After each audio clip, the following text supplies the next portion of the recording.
Hi everyone, welcome to Vinayak academy. आज हम previous year EVS के क्वेश्चन पे डिस्कस करेंगे, जिसमें सबसे पहले 2011 के क्वेश्चन, जून वाले क्वेश्चन को अटेम्प्ट करेंगे। इसमें सबसे पहला क्वेश्चन है, दत्त कार्य के संबंध में निम्नलिखित में से कौन सा कथन सही है।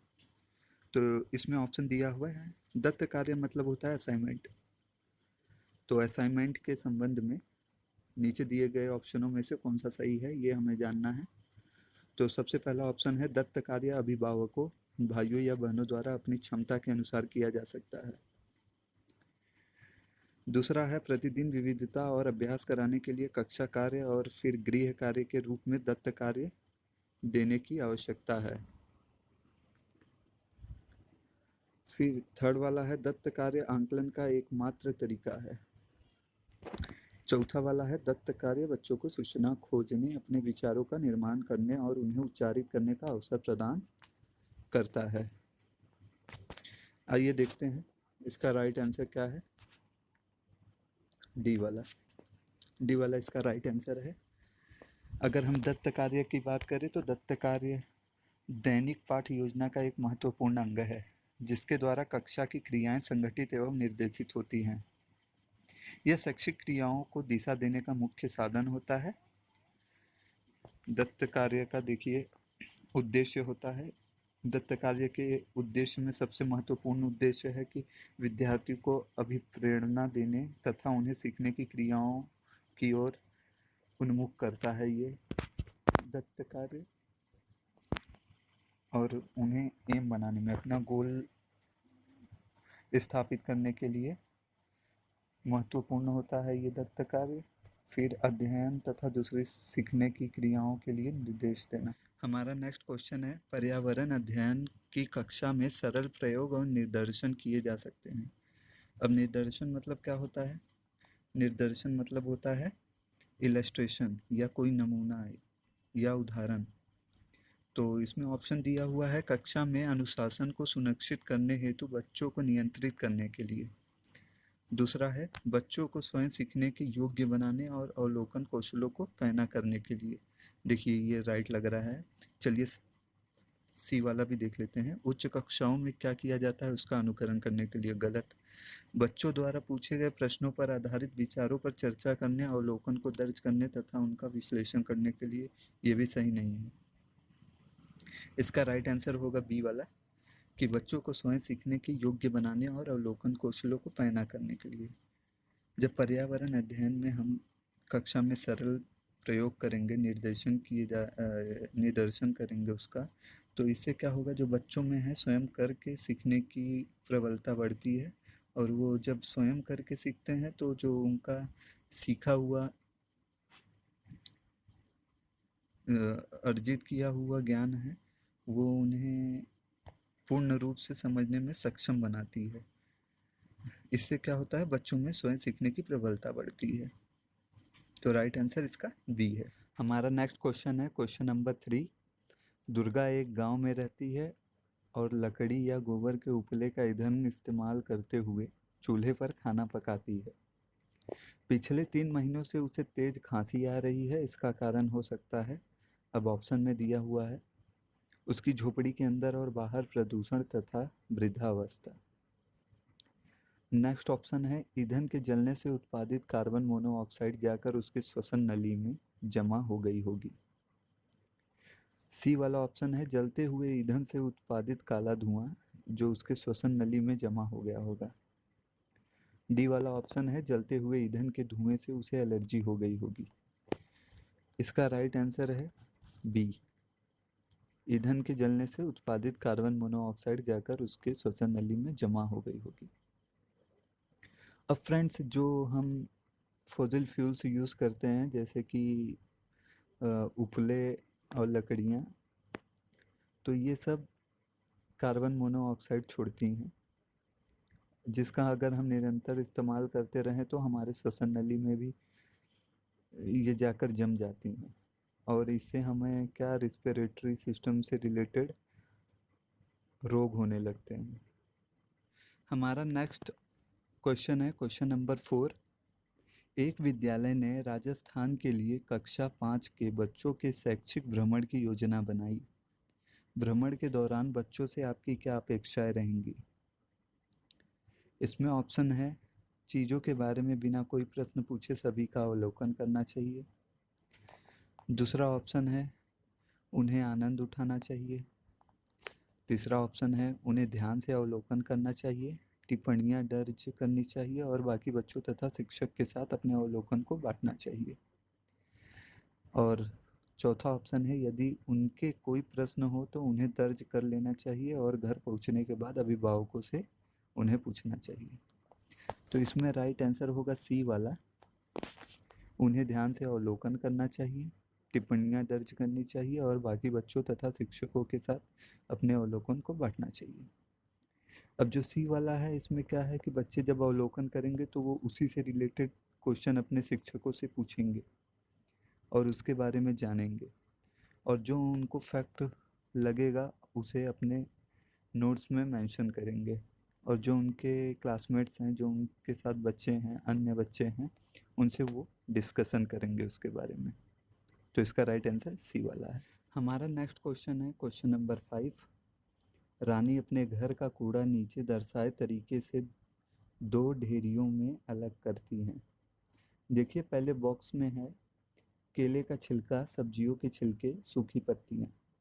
दूसरे वाले बॉक्स में है जैम की बोतल, सांस सॉस की बोतल, उपयोग में लाई गई टूथपेस्ट ट्यूब, प्लास्टिक के खिलौने। तो यहाँ पे पूछा गया है कि रीना ने 2 ढेरियों में कूड़ा निम्न आधार पर अलग किया। तो कौन से बेसिस पे इन्होंने गार्बेज को अलग अलग किया हुआ है, ये हम जानेंगे ऑप्शन के थ्रू। ऑप्शन में दिया है दुर्गंध है, दुर्गंध रहित है।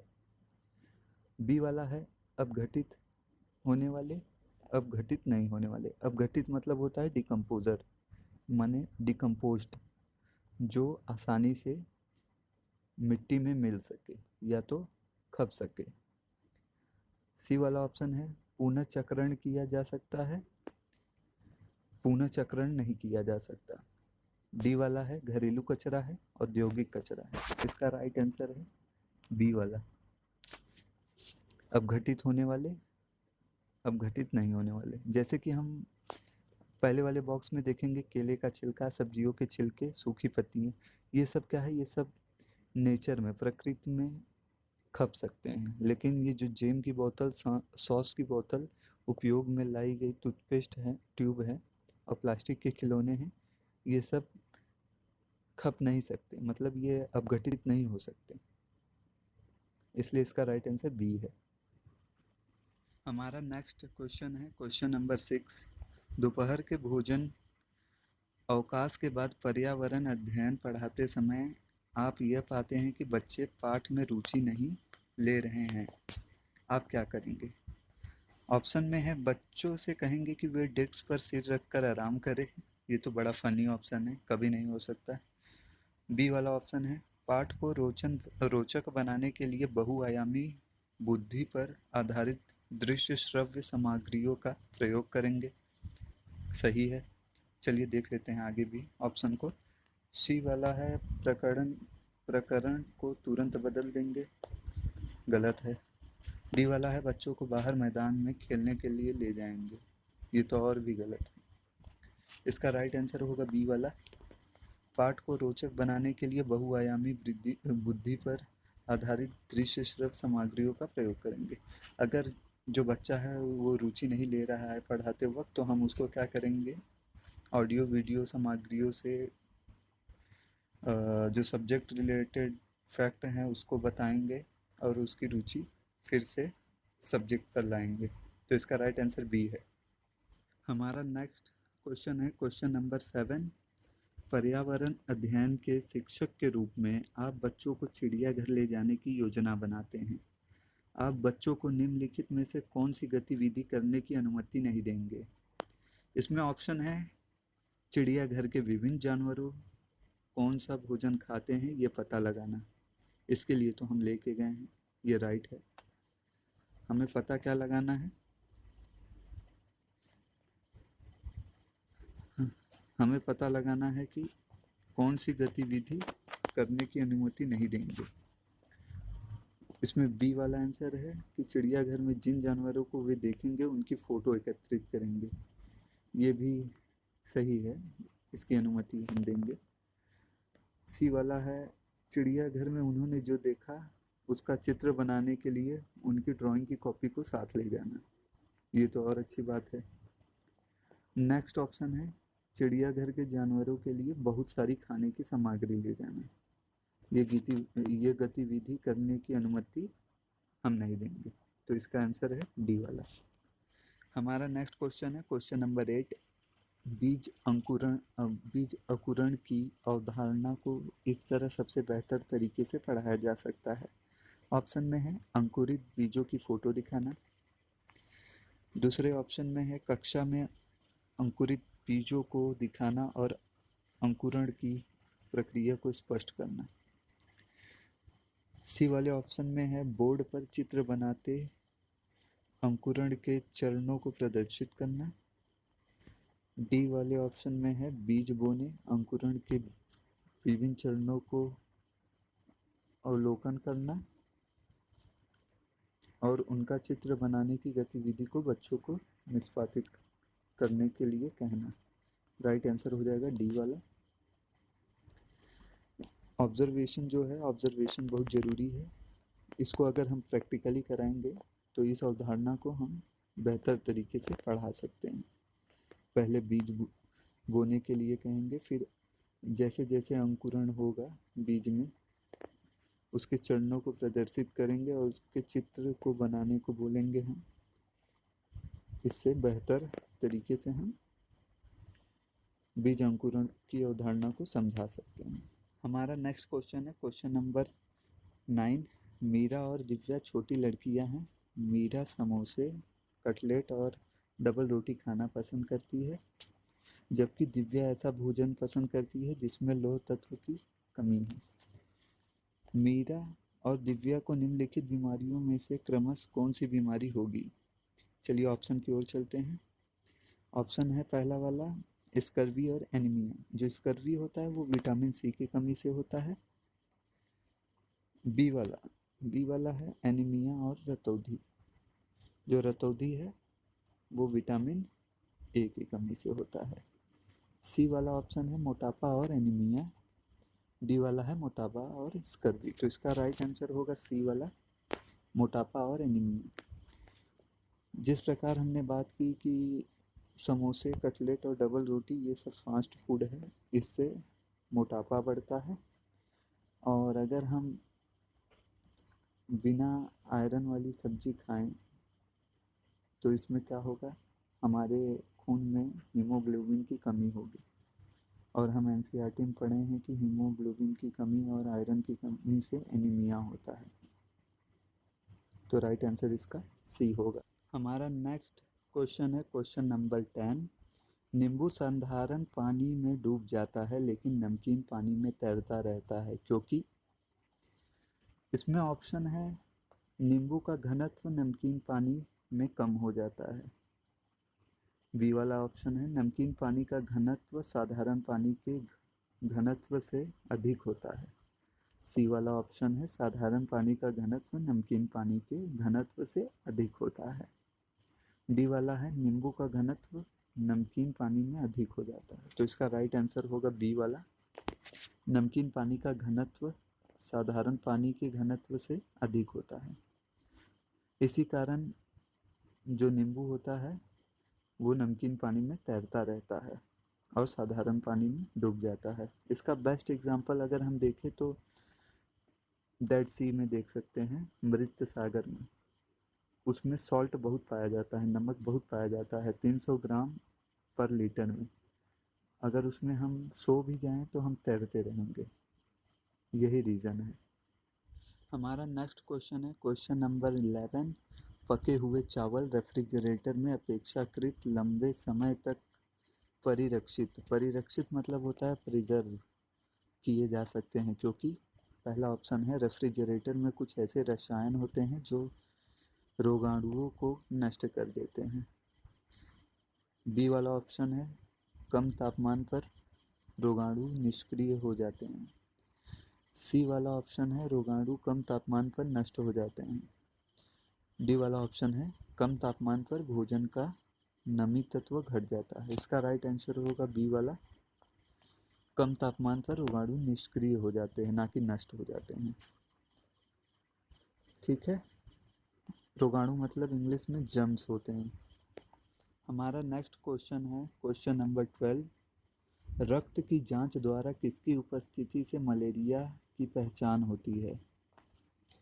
तो इसमें क्या पूछा गया है, मलेरिया की पहचान होती है किसकी उपस्थिति से। इसमें ऑप्शन दिया है लाल रक्त कोशिकाओं में मलेरिया परजीवी प्लाज्मोडियम। बी वाला ऑप्शन है रक्त में क्षतिग्रस्त यकृत कोशिकाएं, गलत है। सी वाला ऑप्शन दिया है रक्त में मच्छर के लार्वे, ये भी गलत है। डी वाला है लाल रक्त कोशिकाओं में मच्छर के अंडे, ये भी गलत है। हम जानते हैं कि मलेरियल एक पैरासाइट होता है जिसका नाम प्लाज्मोडियम होता है। ये हमारे रेड ब्लड सेल में पाए जाते हैं, तब मलेरिया की पहचान होती है। हमारा नेक्स्ट क्वेश्चन है क्वेश्चन नंबर 13। पर्यावरण अध्ययन की कक्षा में अवधारणाओं को स्पष्ट करने के लिए कविताओं और कहानियों कथन का प्रयोग करना। इसमें ऑप्शन है उचित दिशा में बच्चों की ऊर्जा को संकेंद्रित करता है। बी वाला ऑप्शन है पाठ को आनंददायक और रोचक बनाने में मदद करता है। सी वाला ऑप्शन है स्थानीय एवं विश्व स्तर पर संसार की प्रकृति को खोजने और कल्पना करने की योग्यता का विकास करने में मदद करता है। डी वाला है बच्चों में विद्यमान भाषिक एवं सांस्कृतिक विविधता को ध्यान में रखता है। तो इसका राइट आंसर हो जाएगा सी वाला, कि पर्यावरण अध्ययन की कक्षा में अवधारणाओं को स्पष्ट करने के लिए कविताओं और कहानी कथन का प्रयोग स्थानीय एवं विश्व स्तर पर संसार की प्रकृति को खोजने और कल्पना करने की योग्यता का विकास करने में मदद करता है। इसका राइट आंसर हो जाएगा सी वाला। हमारा नेक्स्ट क्वेश्चन है क्वेश्चन नंबर 14। किसके नेतृत्व में चिपको आंदोलन को बल मिला? इसमें ऑप्शन है सुंदरलाल बहुगुणा, बी अमृता देवी बिश्नोई, सी मेधा पाटिकर, डी ए.के. बनर्जी। तो इसका राइट आंसर होगा ए वाला, सुंदरलाल बहुगुणा के नेतृत्व में ही चिपको आंदोलन को बल मिला था। और जो अमृता देवी बिश्नोई थी, ये चिपको आंदोलन में जब वहाँ के खिजड़ी के जो पेड़ थे वो कटने वाले थे उनके गांव में, तो उन्होंने इसका विरोध किया था और इस विरोध में वह अपनी जान भी दे दी थी। इसलिए सुंदरलाल बहुगुणा के नेतृत्व में चिपको आंदोलन को बल मिला। हमारा नेक्स्ट क्वेश्चन और लास्ट क्वेश्चन है क्वेश्चन नंबर 15। विटामिन ऐसे पदार्थ हैं जो ऑप्शन में है हमारी उपापचय दर बढ़ाकर भार में कमी लाते हैं। नेक्स्ट ऑप्शन में है स्वस्थ रहने के लिए दवाई के रूप में लिए जाते हैं। सी वाले ऑप्शन में है पेशियों का विकास करके हमें ताकतवर बनाते हैं। डी वाला है हिंताजन्य रोगों से बचाव के लिए थोड़ी मात्रा में आवश्यक है। अब हिंताजन्य रोग मतलब होता है डिफिशियंसी कॉसेस डिसीजेस। तो हमारा राइट आंसर है डी, कि डिफिशियंसी कॉसेस डिसीजेस से बचने के लिए हमें इनकी थोड़ी मात्रा में आवश्यक होती है। कुछ हमारे बॉडी में बन जाता है और कुछ हम बाहर से लेते हैं, जैसे विटामिन डी हम बाहर से लेते हैं। राइट आंसर है डी।